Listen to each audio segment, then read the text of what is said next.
दिया है। उम्मीद करती हूँ क्लास आपको काफ़ी पसंद आएगी और ये क्वेश्चन भी आपके लिए बहुत ही हेल्पफुल रहेंगे। कोई भी बच्चा स्किप नहीं करेगा, आपको ही फ़ायदा होने वाला है। और देखिएगा इसमें काफ़ी सारे मतलब मैं ये तो नहीं कहूँगी कि बहुत ज़्यादा टफ़ है ये प्रैक्टिस सेट, लेकिन हाँ, आपके लिए उपयोगी बहुत ज़्यादा है। ठीक है? चाहे आप जीएससी, जीआईसी, टीजीटी या फिर यूजीसी नेट कोई भी तैयारी कर रहे हो, काफ़ी हेल्पफुल ये क्लास रहेगी। इसी में से अभी पीजीटी में भी आपको 1-2% देखने को मिले थे, इसी प्रैक्टिस सेट से, वो मैं आपको आगे बताऊँगी। आगे देखते हैं निम्नलिखित में से कौन अवधी भाषा का कवि नहीं है? अवधी भाषा का कवि इनमें से कौन नहीं है? तो यहाँ पर हमारा सही आंसर क्या हो जाएगा? अवधी भाषा का कवि इनमें से नंददास नहीं है। जायसी, कुतवन और उस्मान, ये तीनों क्या हैं? अवधी भाषा के कवि हैं। जो सूफी कवि थे, सूफी कवियों ने अवधी भाषा में रचनाएँ लिखी थी। अगर अष्टछाप के कवियों की बात करें या कृष्ण काव्य धारा की हम बात करें तो उन्होंने ब्रज भाषा में रचनाएँ लिखी थी, याद रखना, ठीक है? आगे किस कवि की गणना अष्टछाप के कवियों में नहीं की जाती है? तो अष्टछाप की स्थापना आप जानते हैं 1565 ईस्वी में की गई थी और इसमें 8 कवियों का समूह है जिसमें किसकी गणना नहीं की जाती? तो इसमें से नरोत्तम दास का नाम नहीं आता, जबकि कुंभन दास, परमानंद दास और कृष्ण दास का नाम आता है। आगे है, ये 8 कवि आपको क्रम से याद रख लेने हैं और यही प्रश्न, देखो यही प्रश्न अभी पूछा गया था क्वेश्चन उसमें पेपर में, ठीक है? पीजीटी के पेपर में यही प्रश्न अभी पूछा गया था। ये 8 कवि हैं कुंभन दास, सूरदास, परमानंद दास और कृष्ण दास। इसके बाद नाम आता है गोविंद स्वामी, छीत स्वामी, चतुर्भुज दास और नंद दास। ठीक है? 4 इसमें जो शिष्य हैं ये आप जानते हैं वल्लभाचार्य के शिष्य थे और 5, 6, 7, 8 जिसमें अगले 4 शिष्य हैं वो विट्ठल नाथ के शिष्य थे जो कि वल्लभाचार्य के पुत्र थे। भ्रमर गीत में भ्रमर का प्रतीक कौन है? भ्रमर गीत में भ्रमर का प्रतीक कौन है? तो यहाँ पर हमारा सही आंसर हो जाएगा उद्धव। ठीक है? ये उद्धव हैं जो कि सखियों को ज्ञान ज्ञान बाँटने आए थे, जो कि कृष्ण का संदेशा लेकर के आए थे सखियों गोपियों के पास। तो उद्धव को उन्होंने भ्रमर का प्रतीक कहाँ है, भ्रमर कहाँ है? निम्नलिखित में से कौन-सा कवि है जो विट्ठल नाथ जी का शिष्य है? अभी हमने विट्ठल नाथ के 4 शिष्यों के नाम देखे हैं। तो यहाँ पर हमारा सही आंसर हो जाएगा चतुर्भुज दास। ठीक है? ये वही चतुर्भुज दास हैं जो कुंभन दास, सबसे पहले नाम जिनका आता है कुंभन दास अष्टछाप के कवियों में उनके पुत्र थे, सबसे छोटे पुत्र थे। ये अभी प्रश्न पूछा गया था, ठीक है? आगे किस संप्रदाय में श्री कृष्ण को प्रमुख स्थान प्राप्त नहीं है? कौन-सा संप्रदाय है जिसमें श्री कृष्ण को प्रमुख स्थान प्राप्त नहीं है बल्कि राधा जी को यहाँ पर श्री कृष्ण से ऊपर माना गया है। तो 5 में हमारा सही आंसर हो जाएगा राधा वल्लभ संप्रदाय और इसकी स्थापना करने वाले थे हित हरिवंश। ठीक है? कौन थे? हित हरिवंश थे, ये इनका भी नाम आपको याद रख लेना और इन्होंने ये स्थापना कब की थी? तो 1534 ईस्वी में स्थापना हुई थी। नेक्स्ट क्वेश्चन हमारा ये कथन किसका है? वात्सल्य और श्रृंगार के क्षेत्रों का जितना अधिक उद्घाटन सूर ने अपनी बंद आंखों से किया है, उतना किसी अन्य कवि ने नहीं किया। इन क्षेत्रों का वे कोना-कोना झाँका है, वात्सल्य और श्रृंगार दोनों का। तो ये किसने कहा है? रामचंद्र शुक्ल जी ने कहा है और किसके बारे में कहा है? सूरदास के बारे में कहा है। ठीक है? तो इतना याद रख लेना। आगे है, आज के प्रश्न आप देखिएगा आप कितने इनमें से सही कर पा रहे हो बिना किसी हेल्प के, ठीक है? आप कितने सही कर पा रहे हो फिर मुझे आप कमेंट बॉक्स में बताना क्योंकि इससे अगला सेट हम जो भक्ति काल का लेकर के आएँगे, क्योंकि भक्ति काल एक बहुत ही बड़ा काल है, जिसको डीपली पढ़ना बहुत ज़रूरी है, तो उसके कुछ उसी लेवल पर हम प्रश्न लेकर के आएँगे। आप बताना कि ये आपको ईज़ी लग रहा है लेवल या कठिन लग रहा है या फिर ठीक लग रहा है। आगे है शुद्धाद्वैतवाद दर्शन के प्रवर्तक आचार्य का क्या नाम है? शुद्धाद्वैतवाद दर्शन के प्रवर्तक आचार्य का नाम क्या है? तो सही 7 में हमारा सही आंसर हो जाएगा निम्बार्काचार्य, ठीक है? निम्बार्काचार्य, निम्ब जो होते हैं ना, उसका रस कैसा होता है? शुद्ध होता है। अष्टछाप की स्थापना करने वाले कवि कौन हैं? तो ये हैं विट्ठलनाथ जो कि वल्लभाचार्य के पुत्र थे विट्ठलनाथ। इन्होंने 4 अपने पिताजी के पुत्र और 4 अपने शिष्यों को लेकर के इन्होंने अष्टछाप की स्थापना की थी। आगे है नंददास का पर्याय कोश ग्रंथ कौन-सा है? नंददास का पर्याय कोश ग्रंथ कौन-सा? पर्याय कोश जिसमें पर्यायवाची शब्द मिलते हैं। तो यहाँ पर हमारा 9 में सही आंसर हो जाएगा सी अनेकार्थ मंजरी। ठीक है? अनेकार्थ, अनेकार्थी अर्थ किसका होता है? पर्याय का होता है। तो ये आप आसानी से पता कर सकते हो। नेक्स्ट है मेरे नैना ब्रह की बेल भई। इस पंक्ति के रचयिता कौन है? मेरे नैना ब्रह की बेल भई, जायसी घनानंद विद्यापति या फिर सूरदास। मेरे नैना ब्रह की बेल भई। यहाँ पर 10 में हमारा सही आंसर हो जाएगा सूरदास। ये किसकी है? सूरदास की पंक्ति है। अगर यहाँ पर अब मीराबाई होता ना तो बहुत सारे बच्चे तो इसको मीराबाई ठोक देते, लेकिन नहीं, ये सूरदास की पंक्ति है। सूरदास की पंक्ति भी कहीं न कहीं जैसे जैसे विरह में मीराबाई ने कुछ पंक्तियां लिखी थी, वैसे ही सूरदास भी लिखते हैं। आगे है रास पंचाध्यायी के रचयिता कौन है, तो ये नंददास हैं और इसी रास पंचाध्यायी के आधार पर शुक्ल जी ने इन्हें जड़िया कवि की उपाधि दी थी, ये भी याद रखना, ठीक है। इनको जड़िया कवि की उपाधि किस रचना के आधार पर दी है, तो वो रास पंचाध्यायी के आधार पर, रास पंचाध्यायी के आधार पर दी है, जो रोला छंदों में लिखी गई है। बिनु गोपाल बैरिनी भई कुंजई, ये किसका पद है? बिनु गोपाल बैरिनी भई कुंजय किसका पद है? तो यहाँ पर हमारा 12 में राइट आंसर क्या हो जाएगा? ये सूरदास। बिनु गोपाल बैरिनी भई कुंजे, है ना। ये जो गोपियां हैं भ्रमर गीत में, वो कहती हैं कि बिना गोपाल के, बिना श्री कृष्ण के हमारा जो कुंज है, कुंज गलियां हैं, हमारा जो शहर है वो पूरी तरह से क्या हो गया है, मतलब बैरिनी भई कुंजे, बैरी हो गया है, हमारा दुश्मन बन गया है सब कुछ, ठीक है। कहू रे मधुकर मधु मतवारे, कहा करो निर्गुण लेके हो जीवहू काने हमारे, ये पंक्तियां किस काव्य की हैं? कहू रे मधुकर मधु मतवारे, कहा करो निर्गुण लेके हो जीवहू कहाने हमारे। तो यहाँ पर हमारा 13 में राइट आंसर क्या हो जाएगा? भ्रमर गीत सूर सागर से ये पंक्तियां ली गई हैं। जो सूर सागर इसमें क्यों लिखा गया है कि क्योंकि जो सूरदास ने भ्रमर गीत लिखा है वो सूर सागर का ही कुछ अंश है, ठीक है। निम्न कवियों और उनकी कृतियों में कौन सा सुमेलित नहीं है? नहीं पूछ रहा है, कवि और काव्य कृति आपको दे रखे हैं। तो यहाँ पर हमारा राइट आंसर हो जाएगा विद्यापति ने पदावली लिखी है, नावादास की भक्तमाल है, नंददास ने यमुनाष्टक और सुंदरदास का सुंदर विलास। तो यहाँ पर हमारा 14 में राइट आंसर क्या हो जाएगा? देखो सुंदरदास का सुंदर विलास बिल्कुल मिलता है, लेकिन नंददास का यमुना अष्टक नामक रचना नहीं है। 14 में सी ऑप्शन हमारा सही हो जाएगा। यमुना अष्टक रचना की बात करें तो हित हरिवंश और विठलनाथ दोनों ने ही इस नाम से रचना की है, यमुना अष्टक। सूरदास के विषय में कौन सा कथन है जो कि गलत है? सूरदास के विषय में कौन सा कथन गलत है? सूरदास को सभी विद्वान जन्म से अंधा मानते हैं। सूरदास श्रीनाथ मंदिर वृंदावन में कीर्तन करते थे। सूरदास वल्लभाचार्य के शिष्य थे, हाँ बिल्कुल थे, और श्रीनाथ मंदिर वृंदावन में कीर्तन भी करते थे। कुछ सभी विद्वान जन्मांध मानते हैं। फिरबू हों सब पतितन को राजा, पर निंदा मुख पूरी रहो जग, यह निशान नित बाजा, ये पंक्तियां सूरदास के द्वारा लिखित हैं। तो यहाँ पर हमारा 15 में राइट आंसर क्या हो जाएगा? ये भी जो पंक्ति है वो सूरदास की है, ये भी करेक्ट है, लेकिन ए ऑप्शन हमारा सही हो जाएगा। सूरदास को सभी विद्वान जन्म से अंधा नहीं मानते थे, कुछ विद्वान मानते थे, ठीक है, कुछ विद्वान मानते थे, कुछ का ये मानना था कि ये बाद में अंधे हुए थे, जन्म से अंधे नहीं थे। भ्रमर गीत सार में किन अलंकारों की प्रमुखता है? भ्रमर गीत सार में किन अलंकारों की प्रमुखता है? तो यहाँ पर हमारा 16 में सही आंसर हो जाएगा सादृश्य मूलक अलंकार, ठीक है, सादृश्य मूलक अलंकार की प्रमुखता है, याद रखिएगा। नेक्स्ट है भ्रमर गीत सार के किन पदों में श्लेष और यमक अलंकार पाए जाते हैं? भ्रमर गीत सार के किन पदों में श्लेष और यमक अलंकार पाए जाते हैं? तो यहाँ पर हमारा 17 में राइट आंसर हो जाएगा कूट पदों में पाए जाते हैं, श्लेष और यमक अलंकार कूट पदों में पाए जाते हैं। नेक्स्ट है भ्रमर गीत श्रृंगार रस का कैसा काव्य है? भ्रमर गीत श्रृंगार रस का किस प्रकार का काव्य है? तो ये उपालंब काव्य माना जाता है। उपालंब का अर्थ ये है कि इसमें ताहना मारती हैं कौन? गोपियां श्री कृष्ण को, ठीक है। हरिदासी संप्रदाय के राधा कृष्ण किस प्रकार के हैं? मतलब और लोक हित रक्षक हैं, या फिर लोक निरपेक्ष, आत्मनिष्ठ, या फिर जीवन सापेक्ष। हरिदासी संप्रदाय के राधा कृष्ण कौन है? तो यहाँ पर हमारा 19 में राइट आंसर हो जाएगा लोक निरपेक्ष, ठीक है। ये किस प्रकार के हैं? तो लोक निरपेक्ष हैं। नेक्स्ट हमारा क्वेश्चन यहाँ पर, जीवन मुँह चाही को नीको, जीवन मुँह चाही को नीको, दरस परस दिन राति करती है, कान्हे प्यारे पी को। इन पंक्तियों में शुक्ल जी ने किस भाव की अभिव्यक्ति मानी है? जीवन मुँह चाही को नीको, दरस परस दिन राति करती है, कान्हे प्यारे पी को। यहाँ पर हमारा 20 में राइट आंसर हो जाएगा असूया भाव की है।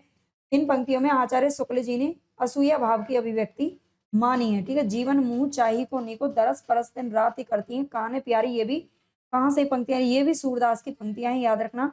वल्लभाचार्य जिस संप्रदाय के आचार्य हैं उस संप्रदाय के प्रवर्तक कौन है? तो वल्लभाचार्य जिस संप्रदाय के आचार्य हैं, ये किस संप्रदाय के आचार्य हैं?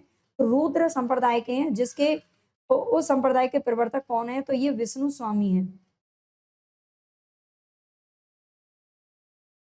विष्णु स्वामी ने रुद्र संप्रदाय की स्थापना की थी, याद रख लेना।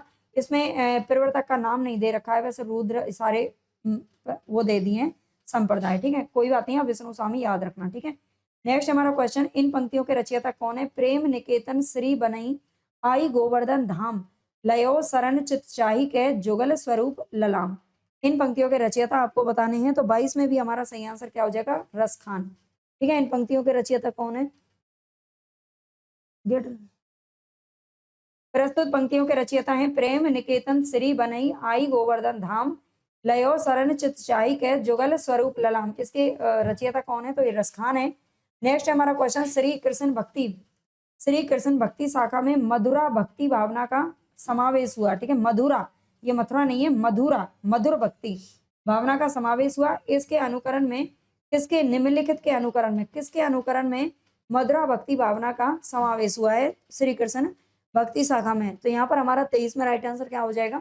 बी हो जाएगा, चैतन्य महाप्रभु। ठीक है, चैतन्य महाप्रभु के अनुकरण में श्री कृष्ण भक्ति शाखा में मधुरा भक्ति भावना का समावेश हुआ है। बहुत ही अच्छा प्रश्न है।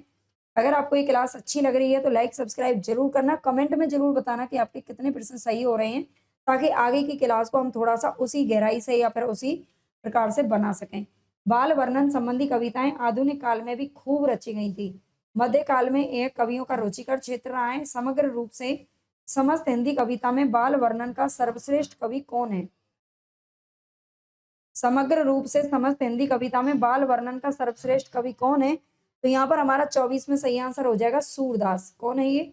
सूरदास है, याद रखना। आगे है सनहे लीला के रचयिता कौन है? सनहे लीला नामक जो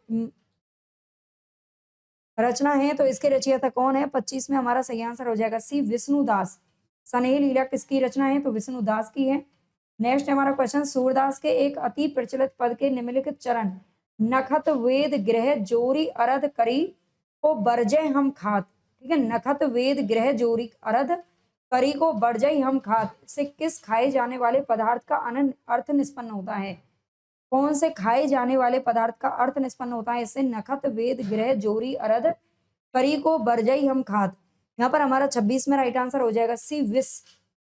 ठीक है, किसका किस खाए जाने वाले पदार्थ का अर्थ निष्पन्न होता है? तो विष का होता है।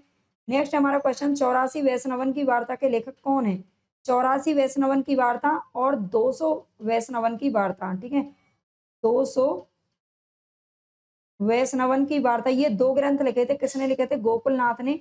और गोकुलनाथ कौन थे? तो अष्टछाप के जो मतलब जिन्होंने निर्माण किया था अष्टछाप का, विठलनाथ, उनके पुत्र थे गोकुलनाथ। ठीक है, आगे 84 वैष्णवों की वार्ता का संबंध किस संप्रदाय से है?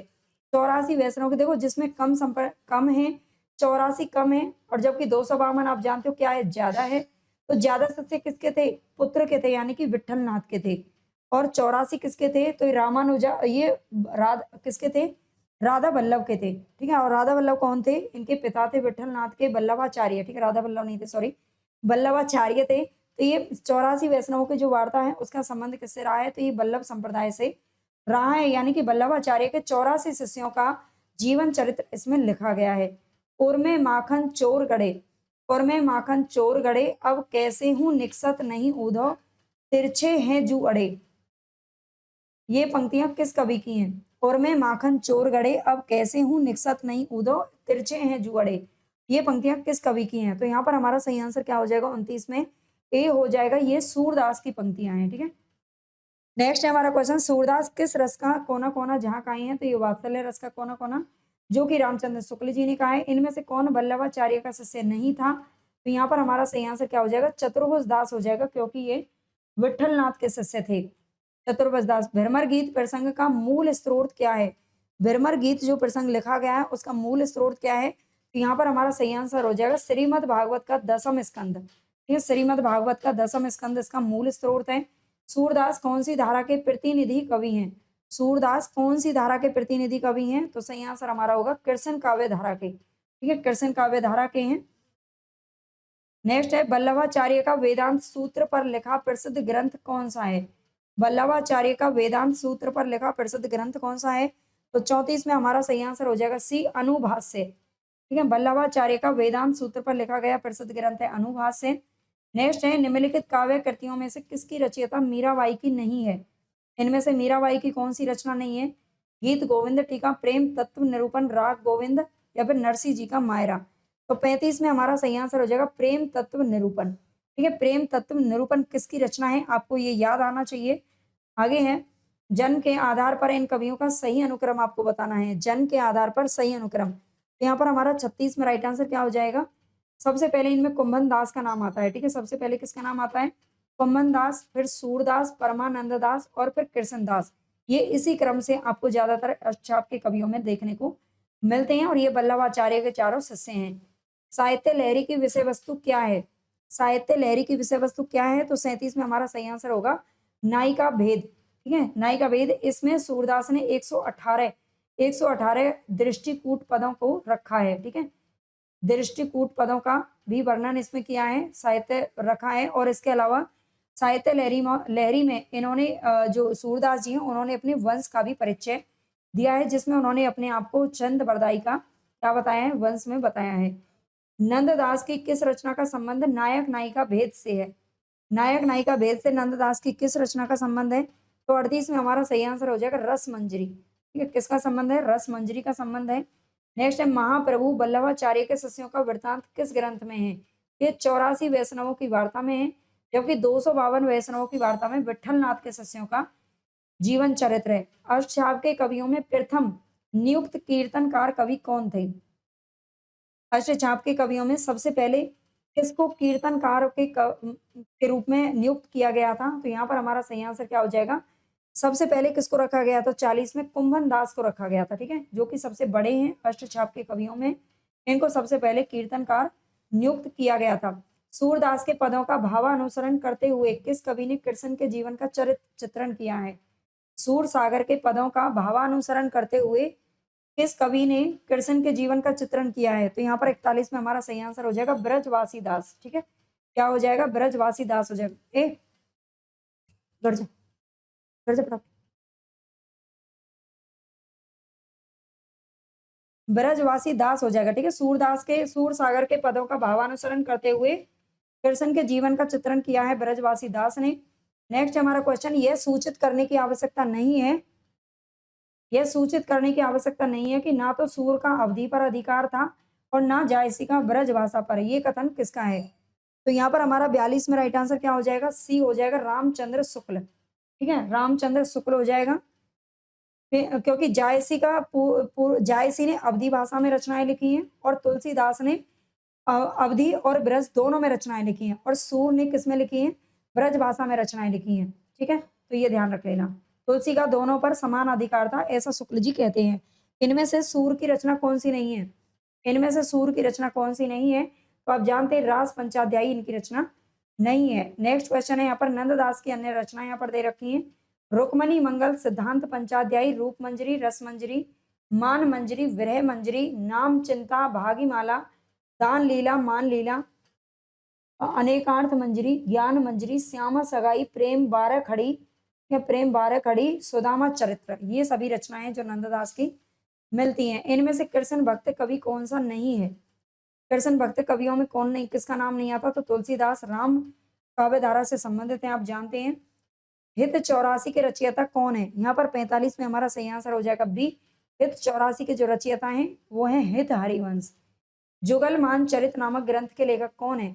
जुगलमान चरित नामक ग्रंथ के लेखक कौन है? तो सही आंसर हमारा हो जाएगा कृष्णदास। जुगलमान चरित की रचना इन्होंने की है।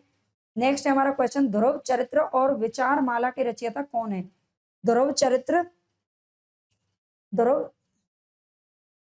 मैंने सुनाऊं, ध्रुव चरित्र और विचार माला के रचयिता कौन है? तो यहाँ पर हमारा 47 में राइट आंसर हो जाएगा सी, नरोत्तम दास। ठीक है, कौन हो जाएगा? नरोत्तम दास हो जाएगा, याद रखना। भक्ति काल के किस कवि को जड़िया विशेषण से विभूषित किया गया है? तो जड़िया कवि की जो उपाधि दी गई है वो किसको दी गई है? ये नंददास को दी गई है, शुक्ल जी के द्वारा। ठीक है, नेक्स्ट हमारा क्वेश्चन, 84 वैष्णवन की वार्ता और 252 वैष्णवों की वार्ता मूल रूप से क्या है? तो ये जीवन चरित है, याद रखना, जीवन व्रत है। तत्वदीप निबंध किसकी रचना है? तत्वदीप निबंध किसकी रचना है? तो यहाँ पर हमारा 50 में सही आंसर हो जाएगा ए, ये है वल्लभाचार्य की रचना। ठीक है, नेक्स्ट क्वेश्चन है यहाँ पर, इनमें से दक्षिण भारत की मीराबाई किसे कहा जाता है? आंडाल, अजका, अजका माशी, सहजोबाई या मीराबाई? तो मीराबाई तो देखिए मीराबाई है ही, लेकिन उनको दक्षिण भारत की मीराबाई नहीं कहा जाता, ये कहा जाता है आंडाल को। जो 12 आलवार संत थे, 12 आलवार संतों में नाम आता है एक महिला संत का, जिनका नाम था आंडाल, और इन्हें दक्षिण भारत की मीराबाई कहा जाता है। क्योंकि मीराबाई जिस तरह से श्री कृष्ण को अपने पति रूप में मानती थी, वैसे ही बिल्कुल ये भी मीराबाई की तरह ही अपने पति परमेश्वर के रूप में माना करती थी। इनमें से कौन है जो वैष्णव भक्ति का आचार्य नहीं है? इनमें से कौन वैष्णव भक्ति का आचार्य नहीं है? तो वल्लभाचार्य, मध्वाचार्य, रामानुजाचार्य हैं, लेकिन शंकराचार्य नहीं है। ठीक है, शंकराचार्य वैष्णव भक्ति के आचार्य में शामिल नहीं है, याद रखना है। नेक्स्ट है हमारा क्वेश्चन, निम्नलिखित में से कौन श्री कृष्ण भक्ति का संप्रदाय नहीं है? श्री कृष्ण भक्ति का संप्रदाय इनमें से कौन सा नहीं है? तो यहाँ पर हमारा सही ऑप्शन क्या होगा? श्री वल्लभ संप्रदाय, हरिदासी, तत्सुखी या फिर गौड़ीय संप्रदाय। तो श्री कृष्ण भक्ति का संप्रदाय नहीं है, तत्सुखी संप्रदाय नहीं है। ठीक है, इसके प्रवर्तक कौन थे? जीवाराम थे, याद रखना। डिटेल में हमने पढ़ाया था आपको ये। ठीक है, तो जीवाराम इसके क्या है? प्रवर्तक रहे हैं। और ये श्री वल्लभ संप्रदाय के द्वारा, श्री वल्लभ संप्रदाय यानी कि तत्सुखी संप्रदाय को अलग कर लिया था। इसके बारे में आप डिटेल में पढ़ लेना है ना, अभी तो यहाँ पर हमारा फास्ट रिवीजन ही चलेगा। कबीर दास में जो रहस्यवाद पाया जाता है वह अधिकतर सूफियों के प्रभाव के कारण है। ये किसका कथन है? कबीर दास में जो रहस्यवाद पाया जाता है उसे सूफियों का प्रभाव कौन मानते हैं? तो यहाँ पर हमारा राइट ऑप्शन हो जाएगा आचार्य रामचंद्र शुक्ल। ठीक है, शुक्ल जी ने कबीर दास में जो रहस्यवाद है उसे सूफियों के प्रभाव के कारण बताया है। और जो एकेश्वरवाद है उसे भी सूफियों का प्रभाव माना है। ठीक है, और ज्यों तिरियत पीहर बसे सूरत रहे पिब माही, ऐसे जन जग में रहे गुरु को भूले नाई। ये पंक्तियां किसकी हैं? ज्यों तिरिया पीहर बसे सूरत रहे पिब माही, है ना, सूरत उसकी किधर रहती है? पिया की तरफ ही रहती है। तो यहाँ पर हमारा राइट ऑप्शन क्या हो जाएगा? ये किसके द्वारा लिखी गई पंक्तियां हैं? तो करेक्ट ऑप्शन हमारा क्या होगा? सुंदरदास, कबीरदास, सहजोबाई या फिर रैदास। तो इसमें बहुत सारे बच्चे तो इसमें क्या लगाएंगे? कबीरदास, लेकिन यहाँ पर हमारा हो जाएगा सहजोबाई, क्योंकि ये भी एक संत कवियत्री थी, याद रखना। ठीक है, ये भी संत कवियत्री थी और ये किसकी शिष्या थी? संत चरणदास की शिष्या थी। ठीक है, इनकी एक रचना मिलती है जिसका नाम है सहज प्रकाश। ठीक है, सहज प्रकाश के नाम से इनकी एक रचना भी मिलती है जो कि सहजोबाई ने लिखी है। सहजोबाई और दयाबाई दोनों संत चरणदास की शिष्या थी। द निर्गुण स्कूल ऑफ हिंदी पोइट्री इनमें से किसका शोध ग्रंथ है? द निर्गुण स्कूल ऑफ हिंदी पोइट्री किसका शोध ग्रंथ है? तो यहाँ पर हमारा राइट ऑप्शन क्या हो जाएगा? डॉक्टर पीताम्बर दत्त बड़थवाल। ठीक है, डॉक्टर पीताम्बर दत्त बड़थवाल, जिन्होंने हिंदी काव्य में निर्गुण संप्रदाय शीर्षक से क्या किया था? प्रथम शोध काव्य भी करने वाले यही हैं। ठीक है, डॉक्टर की उपाधि सबसे पहले इन्हीं को मिली है। डॉक्टर श्याम सुंदर दास के मार्गदर्शन में पीताम्बर दत्त बड़थवाल ने हिंदी का प्रथम शोध किया था, हिंदी काव्य में निर्गुण संप्रदाय शीर्षक से। ठीक है, ये हिंदी के प्रसिद्ध साहित्यकार, आलोचक एवं निबंधकार थे। बड़थवाल जी स्वतंत्र भारत के हिंदी में डी लिट की उपाधि करने वाले पहले शोधार्थी थे। ठीक है, डी लिट की उपाधि जिसने प्राप्त की थी वो सबसे प्रथम थे।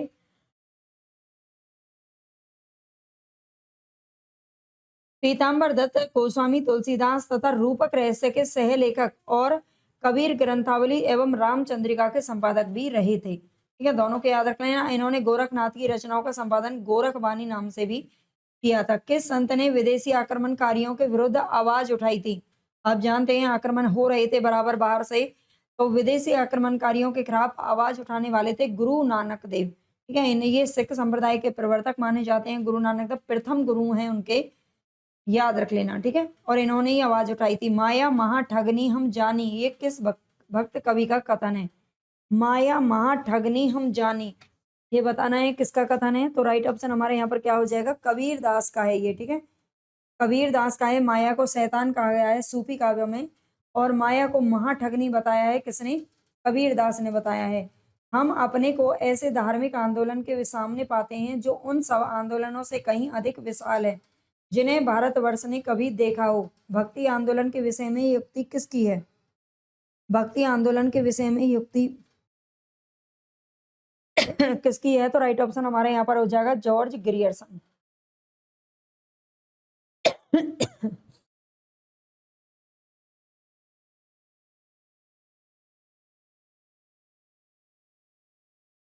यहाँ पर करेक्ट ऑप्शन हमारा क्या हो जाएगा? जॉर्ज ग्रियर्सन हो जाएगा। नेक्स्ट क्वेश्चन, कौन सा विकल्प है जो कि सुसंगत नहीं है? इनमें से कौन सा सुसंगत नहीं है? कबीर परिचय अनंत दास ने लिखा है, ज्ञान समुद्र सुंदरदास का है, ज्ञान दीपक दरिया साहब, ज्ञान बोध रामानंद का नहीं है। ठीक है, ज्ञान बोध किसके द्वारा लिखा गया है? तो ये मलूक दास के द्वारा लिखा गया है, ठीक है, मलूक दास के द्वारा लिखा गया है, याद रखना, ज्ञान बोध। और ज्ञान समुद्र किसका है? सुंदरदास का।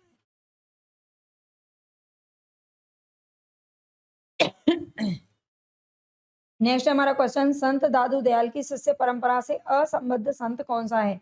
यानी कि संत दादू का शिष्य इनमें से कौन सा नहीं है, ये पूछ रहा है सीधा सीधा। तो सुंदरदास, रज्जव और गरीबदास इनके शिष्य है, लेकिन पीपा का नाम नहीं है। पीपा और संत दादू दयाल ये दोनों के दोनों किसके थे? रामानंद के, रामानंद के शिष्य थे, ठीक है। ये इनके क्लासमेट थे, मतलब एक तरीके से। कबीरदास ऐसे ही मिलन बिंदु पर खड़े थे जहां से एक और हिंदुत्व निकल जाता है और दूसरी ओर मुसलमानत्व। कबीर के विषय में ये मान्यता किसकी है? बताइए, कबीर के विषय में ये मान्यता किसकी है? कबीरदास ऐसे ही मिलन बिंदु पर खड़े थे, ये किसने कहा है? तो शुक्ल जी, श्याम सुंदर दास, हजारी प्रसाद द्विवेदी। बिल्कुल सी ऑप्शन हमारे यहाँ पर राइट हो जाएगा, हजारी प्रसाद द्विवेदी का कथन है, ठीक है, याद रखना है। निम्न में से किसका जन्म 1469 ईस्वी में कार्तिक पूर्णिमा के दिन पंजाब के तलवंडी गांव में हुआ था, जो कि अब पाकिस्तान के अंदर है। तो ये हुआ था गुरु नानक देव का, ठीक है। जन्म कब हुआ था? 1469 ईस्वी में हुआ था। ये संत कवियों में भी इनका नाम जाना जाता है, ठीक है। इनकी कुछ नसीहतनामा, जपू जी, कुछ रचनाएं इनकी मिलती हैं, याद रखना। नेक्स्ट क्वेश्चन, निर्गुण भक्ति काव्य धारा में उदासी संप्रदाय के प्रवर्तक कौन है? उदासी संप्रदाय का प्रवर्तन किसने किया था? तो यहाँ पर हमारा राइट ऑप्शन क्या हो जाएगा? श्री चंद हो जाएगा, ठीक है, श्री चंद हो जाएगा करेक्ट ऑप्शन।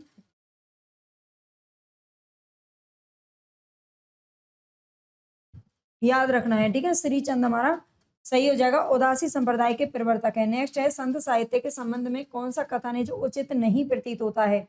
संत साहित्य के संबंध में, संत साहित्य एक वैचारिक भूमि पर स्थित है। रामचंद्र शुक्ल के अनुसार यह इस्लामिक आक्रमण से पराजित हिंदू जनता की असहाय मन स्थिति का परिणाम है। यह संत साहित्य को मात्र भजन पूजन के स्तर पर देखा जाता है। कौन सा उचित नहीं है ये पूछ रहा है ना, है ना। 65 में क्या पूछ रहा है भाई, ध्यान देना है यहाँ पर। संत साहित्य को मात्र, जहां पर मात्र लग गया ना, मात्र या केवल, है ना, संत साहित्य को मात्र भजन पूजन के स्तर पर देखा जाता है, ये बिल्कुल गलत है ना। ये हमारा ऑप्शन तो यही सही हो जाएगा, लेकिन ये इसकी विशेषता नहीं है संत साहित्य की। उसमें मात्र भजन पूजन नहीं है, बल्कि केवल राम नाम, नाम जपने पर उसमें पूरा ध्यान दिया गया है। हजारी प्रसाद द्विवेदी के अनुसार संत साहित्य या भक्ति आंदोलन भारतीय चिंतन धारा का स्वाभाविक विकास है, ये बिल्कुल करेक्ट है। कबीर का भक्ति आंदोलन विद्रोह मूलक है, तो गोस्वामी तुलसीदास का प्रतिरोधात्मक है। ये विचार व्यक्त करने वाले विद्वान कौन है? कबीर का भक्ति आंदोलन क्या है? विद्रोह मूलक है, तो गोस्वामी तुलसीदास का प्रतिरोधात्मक है। तो यहाँ पर हमारा राइट ऑप्शन क्या हो जाएगा? बच्चन सिंह हो जाएगा, ठीक है, ये बच्चन सिंह का कथन है। नेक्स्ट क्वेश्चन, गुरु नानक देव की माता का क्या नाम था? गुरु नानक देव की माता का क्या नाम था? तो राइट ऑप्शन हमारा हो जाएगा तृप्ता। ये सब हम डिटेल में पढ़े थे, ठीक है। अगर आपने डिटेल क्लास नहीं देखी है, जो वन लाइनर के नाम से हैं, उनको जरूर देख लेना। कि हम तो भक्ति मुक्ति में आया, गुरु प्रसाद राम गुण गाया, पंक्तियां किस ग्रंथ से ली गई हैं? हम तो भक्ति मुक्ति में आया, गुरु प्रसाद राम गुण गाया। तो ये जो पंक्तियां हैं किसकी हैं? राइट ऑप्शन हमारे यहाँ पर क्या हो जाएगा? ये कबीर की परिचय से लिया गया है, जो कि अनंत दास के द्वारा लिखा गया है, ठीक है। सी ऑप्शन हमारा इसमें राइट हो जाएगा। ये कबीर दास की जो आलोचनात्मक ग्रंथ लगा था कबीरदास की टीका, वो है कबीर की परिचय, ठीक है, परिचय नाम से लिखा था, याद रख लेना। संत काव्य परंपरा का कौन सा कवि अपनी विद्वता यानी कि सर्वाधिक शिक्षित होने के कारण प्रसिद्ध है? तो ये थे सुंदरदास। ये हष्ट पुष्ट स्वस्थ और सुडौल शरीर के थे, सुंदर भी बहुत ज्यादा थे और विद्वान भी सबसे ज्यादा यही थे। नेक्स्ट क्वेश्चन है, कबीर कूता राम मुतिया मेरा नाऊ, गले राम की जेवड़ी जित खेचत तित जाऊं। कबीर के इस दोहे में किस तरह की मानसिकता व्यक्त की है ना। कबीर कूता राम मुतिया मेरा नाऊ, गले राम की जेवड़ी, मतलब मेरे गले में तो राम जी की जेवड़ी है, जिधर मुझे खींचेगा मैं उधर ही खिंचा चला जाऊंगा। तो इसमें आत्मसमर्पण का भाव दिखाई देता है, किसका? कबीर जी का। कै ब्रहन कू मीच दे, कै आपा दिखलाई, आठ पैर का दान जिना मुंह पे सहा न जाई। इन पंक्तियों में प्रेम की किस स्थिति का वर्णन हुआ है? तो यहाँ पर हमारा 71 में राइट ऑप्शन क्या हो जाएगा भाई? और ये विरह की अतिशयता, ठीक है, विरह की अतिशयता का वर्णन यहाँ पर किया गया है। कबीर दास जी ने अपने रहस्यवादी और दार्शनिक विचारों की व्याख्या किसमें की है? कबीर दास जी ने अपने रहस्यवादी और दार्शनिक विचारों की व्याख्या किसके अंदर की है? कौन सी रचना में की है? साखी, सबद, रमैनी या कबीर पंथ? तो राइट ऑप्शन हमारा हो जाएगा रमैनी, ठीक है, इनका डिटेल आपको याद रखना पड़ेगा। ये रमेनी है जिसमें रहस्यवादी और दार्शनिक विचारों की व्याख्या की गई है। पहान पूजे हरि मिले तो मैं पूजूं पहाड़, ये उक्ति किसकी है? पहान का अर्थ होता है पत्थर, ठीक है, और पहाड़ का अर्थ होता है पहाड़, पहाड़ माउंटेन, ठीक है। तो अगर पत्थर पूजने से भगवान मिल जाते तो मैं पहाड़ों को पूज दूं, ये उक्ति किसकी है? तो राइट ऑप्शन हमारा ये मूर्ति पूजा का जो खंडन किया था वो किसने किया था? तो ये कबीर दास जी ने किया था। राइट ऑप्शन हमारा कबीर हो जाएगा। डॉक्टर बच्चन सिंह ने लिखा है कि हिंदी भक्ति काव्य का प्रथम क्रांतिकारी पुरस्कर्ता कबीर है। कबीर की वाणी का संग्रह सन 1464 ईस्वी में उनके शिष्य धर्मदास ने बीजक नाम से किया था। निम्नलिखित में से कौन है निर्गुण भक्ति काव्य धारा का भक्ति धारा का कवि नहीं था? निर्गुण भक्ति धारा से कौन संबंधित नहीं है? नानक, जायसी, मीरा या फिर कबीर? बताइए, राइट ऑप्शन हमारे यहाँ पर क्या हो जाएगा?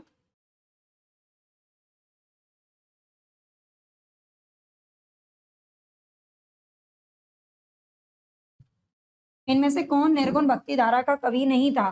देखो देखो, नानक तो थे ही, है ना, संत काव्य धारा से संबंधित थे। जो सूफी काव्य धारा भी निर्गुण की थी जिससे जाय से संबंधित थे, और कबीर तो थे ही, लेकिन मीराबाई नहीं है। ये धर्म संप्रदाय मतलब निरपेक्ष कवयित्री थी, है ना, ये किसी भी धर्म संप्रदाय से जुड़ी हुई नहीं थी। निम्नलिखित में से कौन सिख संप्रदाय के प्रवर्तक थे? तो ये गुरु नानक देव जी माने जाते हैं, याद रखना। नेक्स्ट, निम्नलिखित में से मलुक दास की रचना का नाम आपको बताना है। मिर्गावती कुतमन की है, सुंदर विलास किसकी है? सुंदरदास की है, और बीजक किसकी है? तो बीजक तो कबीर दास की है, लेकिन रतन खान किसकी है? तो ये मलुक दास की रचना है। किस कवि की रचना से प्रभावित होकर अकबर ने गोवध बंद करवा दिया था, यानी कि गऊ की हत्या पर रोक लगा दिया था? बताइए किस कवि की रचना से प्रभावित होकर के? तो ये लगाया था संत दादू दयाल, ठीक है, दादू दयाल की रचना से प्रभावित होकर अकबर ने गोवध बंद करवा दिया था। चलती चाकी देख के दिया कबीरा रोए, दो पाटन के बीच में साबुत बचाना कोई। इन काव्य पंक्तियों में कौन सी शब्द शक्ति है? इनमें आपको शब्द शक्ति बताना है। तो राइट ऑप्शन हमारा क्या हो जाएगा? यहाँ पर व्यंजना शब्द शक्ति है इसके अंदर, ठीक है। इसमें क्या है? व्यंजना, व्यंजना शब्द शक्ति है, याद रखना। नेक्स्ट है हमारा क्वेश्चन, मनवा तो दहू दिसी फिरे, यह तो सुमरन नाही, उक्त काव्यांश किसका है? मनवा, जो हमारा मन है ना, वो तो दसों दिशाओं में घूमा फिरता है, रात को सो जाओ तो भी इसे चैन नहीं है, ऐसी ऐसी जगह पहुंचा देता है जो हमने कभी मतलब सपने में भी हम सोच भी नहीं सकते हैं, ना। कभी विदेश पहुंचा देता है, कभी पहाड़ों पे चढ़ा देता है, कभी आसमान में घुमा देता है ना। मतलब मैं स्वप्न की बात कर रही हूँ, देखा नहीं है आपने? जब स्वप्न दिखते हैं तो हमें जो चीजें हमारी वास्तविक है वो कुछ नहीं दिखाई देंगे। पता नहीं, अगर हमारा खुद का भी घर दिखाई देगा तो कुछ अजीब ही टाइप से, है ना, सबके साथ ऐसा होता है, ये नेचुरल सी चीजें हैं। तो यहाँ पर आपको बताना है राइट ऑप्शन क्या हो जाएगा? मनवा तो दहूं दिसी फिरे, ये पंक्ति किसकी है? तो ये कबीर दास की पंक्ति है, ठीक है। ये किसकी है? कबीर दास की पंक्ति है। दुल्हन गावऊ मंगलाचार पद में प्रेम का कौन सा रूप है? दुल्हन गावऊ मंगलाचार पद में प्रेम का कौन सा रूप वर्णित है? तो ये है दाम्पत्य प्रेम, ठीक है। दाम्पत्य प्रेम का यहाँ पर रूप है जो प्रदर्शित किया गया है। श्रृंगार रस के घोर विरोधी कौन से संत थे? जो सबसे ज्यादा विद्वान होंगे ना, वही श्रृंगार रस के विरोधी रहेंगे। तो ये थे सुंदरदास, ठीक है, सुंदरदास थे, याद रखना। क्योंकि जो पढ़े लिखे इंसान होते हैं ना, वो थोड़ा इन सब चीजों से थोड़ा सा दूर रहते हैं। कबीर की उलट वासियों में कौन सा रस है जो कि प्रमुख है? कबीर की उलट वासियों में कौन सा रस प्रमुख है? तो राइट ऑप्शन हमारा हो जाएगा अद्भुत रस, ठीक है। अद्भुत रस प्रमुख है कबीर की उलट वासियों में, याद रखना। मगहर और लोई से किस कवि का संबंध है? मगहर में तो मृत्यु हुई थी, है ना, मगहर में कब हुई थी? मृत्यु हुई थी 1518 ईस्वी के अंदर, 1518 ईस्वी में। और लोई इनकी पत्नी का नाम था, लोई इनकी पत्नी का नाम था। तो ये दोनों शब्द किससे संबंधित हैं? कबीर दास से संबंधित हैं। भाषा पर कबीर का जबरदस्त अधिकार था, वे वाणी के डिक्टेटर थे, ये कथन किस आलोचक का है? वाणी के डिक्टेटर किसने कहा है? किसको? कबीर दास जी को। तो यहाँ पर हमारा राइट ऑप्शन क्या हो जाएगा भाई? यहाँ पर करेक्ट ऑप्शन हमारा क्या हो जाएगा? हजारी प्रसाद द्विवेदी हो जाएगा, ठीक है। शुक्ल जी ने तो इनकी भाषा को क्या कहा था? सदुक कड़ी भाषा कहा था, ठीक है, सदुक कड़ी भाषा, भाषा को सदुक कड़ी भाषा कहा था। मध्यकालीन संत काव्य पर निम्नलिखित में से किसका प्रभाव है? नहीं, किसका प्रभाव नहीं है? नाथ साहित्य का है, उपनिषद, अद्वैत दर्शन या जैन साहित्य? मध्यकालीन संत काव्य पर देखो जैन साहित्य का कोई प्रभाव नहीं दिखाई देता, अद्वैत दर्शन का है, उपनिषद और नाथ साहित्य का प्रभाव है जो संत काव्य पर दिखाई पड़ता है। ईश्वर के अस्तित्व को स्वीकार न करने वाला दर्शन इनमें से कौन सा है? ईश्वर के अस्तित्व को स्वीकार जो नहीं करता है वो कौन सा है? तो राइट ऑप्शन हमारा हो जाएगा चार्वाक दर्शन। ठीक है, ये हो जाएगा चार्वाक दर्शन। और इसी का प्रभाव कामायनी पर भी पड़ता है। किस पर पड़ता है? कामायनी पर भी चार्वाक दर्शन का प्रभाव पड़ता है, याद रखना। नेक्स्ट क्वेश्चन है, दादू पंथ का प्रधान पीठ कहाँ पर स्थित है? दादू पंथ का प्रधान पीठ कहाँ पर स्थित है? तो राइट ऑप्शन हमारा हो जाएगा नरैना। नरैना मतलब राजस्थान, जयपुर के अंदर है नरैना, है ना, राजस्थान के अंदर है। सारे ही शायद मुझे लगता है राजस्थान, नहीं ये राजस्थान के अंदर है। कबीर के परलोकवास होने पर उनकी गद्दी किन्हें मिली थी? तो ये मिली थी उनके जो शिष्य थे, प्रमुख शिष्य धर्मदास, और इन्होंने ही बीजक का संपादन करवाया था फिर। ठीक है, इन्होंने ही बीजक का क्या करवाया था? संकलित किया था, उनकी वाणियों को संकलित करके इकट्ठा किया था। ठीक है, संत रजब द्वारा दादू दयाल की समग्र रचनाओं का संकलन किस नाम से जाना गया है? संत रज्जब के द्वारा दादू दयाल की समग्र रचनाओं का जो संकलन किया गया है वो किस नाम से जाना जाता है? तो यहाँ पर हमारा राइट ऑप्शन क्या हो जाएगा? सबंगी, ज्ञान समुद्र, ज्ञान बोध, या फिर अंग बधु। देखिए जो सबंगी है ना, ये भी रज्जब की रचना है, लेकिन अगर दादू दयाल की रचनाओं की बात करें तो वो अंग बधु के नाम से की थी। ठीक है, अंग बधु के नाम से की थी, याद रखना। ज्ञान समुद्र किसकी है? ये सुंदरदास की रचना है। और ज्ञान बोध किसकी है? ये मलुकदास की रचना है, मलुकदास की। और सबंगी किसकी रचना है? तो ये रज्जब की रचना है सबंगी, लेकिन अंगबधु में इन्होंने दादू दयाल की, ये दादू दयाल के शिष्य तो थे ही। फूल मरैना, फूल मरे पे मरे न बासु, फूल मरे पे मरे न बासु, ये प्रसिद्ध उक्ति किस कवि की है? तो यहाँ पर हमारा राइट ऑप्शन क्या हो जाएगा? जायसी। ये जायसी की पंक्ति है जो उन्होंने अवधी भाषा में लिखा है। पद्मावत का बंगला अनुवाद किसने किया था, बताइए? पद्मावत का बंगला अनुवाद करने वाले कौन है? तो यहाँ पर हमारा करेक्ट ऑप्शन क्या हो जाएगा? बंगला में अनुवाद पद्मावत का किसने किया था? तो ये आलो उजाला ने किया था। ठीक है, आलो उजाला ने किया था। और किसके कहने पर? मगन ठाकुर के कहने पर करवाया था। मगन ठाकुर वजीर थे उस समय, है ना, राजा के किसी के। उदधि आई ते ही बंधन कीना इति दसमाथ अमर पद लीना, इन पंक्तियों के रचनाकार कौन है? तो इस पंक्ति के रचनाकार भी कौन मिलते हैं? हमारे जायसी साहब मिलते हैं। ठीक है, जिनको शुक्ल जी ने सूफियों में माना ही नहीं है। आगे, तन चित और मन राजा कीना, हिय सिंगल बुद्धि पद्मिनी चीना, गुरु सुआजई पंथ दिखावा, बिनु गुरु जगत को निर्गुण पावा। इन पंक्तियों में पद्मावत की कौन सी विशेषता है जो परिलक्षित की गई है? वैसे तो ये जो पंक्तियां हैं ना, ये भी पूछा जा सकता है, ये जायसी की पंक्तियां उनकी पद्मावत से ली गई हैं। ठीक है, तन चितुर मन राजा कीना, लेकिन इसमें किसकी विशेषता परिलक्षित है? तो लौकिक प्रेम के द्वारा अलौकिकता का संकेत इसमें किया गया है। इनमें से अवधि की प्रारंभिक कृति कौन सी मानी जाती है? अवधि की कौन सी रचना है जो सबसे पहले लिखी मानी जाती है? ये लिखी गई थी 1379 ईस्वी में। किसके द्वारा? मुल्ला दाऊद के द्वारा, चंदायन। ठीक है, नेक्स्ट है क्वेश्चन, कली कुलिस जीव निस्तार हित वाल्मीकि तुला भयो, उक्ति किस कवि के द्वारा रचित है? कली कुलिस जीव निस्तार हित वाल्मीकि तुला भयो, वाल्मीकि के बराबर ही हुआ है, ये बताया है किसने? नाभादास। नाभादास जो है भक्तमाल है, भक्तमाल में इन्होंने लिखा है। नेक्स्ट क्वेश्चन, निम्नलिखित में से राम भक्ति काव्य परंपरा के कवि कौन है? राम भक्ति काव्य परंपरा के कवि कौन है? नाभादास, गोस्वामी तुलसीदास, हृदय राम, गदाधर भट्ट। इसमें आएगा कवि नहीं है, कवि नहीं है ना। तो इसमें से कौन नहीं है ये पूछ रहा है। तो यहाँ पर हमारा राइट ऑप्शन क्या हो जाएगा भाई? इनमें से कौन नहीं है ना, कवि कौन नहीं है? तो गदाधर भट्ट नहीं है, ये कृष्ण भक्ति काव्य धारा से संबंधित है। ठीक है, ये राम से संबंधित नहीं है, जबकि नाभादास, तुलसीदास और हृदय राम, ठीक है, ये तीनों राम भक्ति काव्य धारा से संबंधित है। सुंदर कांड रामचरितमानस का कौन सा कांड है? सुंदर कांड के 7 कांड है, मतलब रामचरितमानस में 7 कांड है। और सुंदर कांड किस नंबर का है?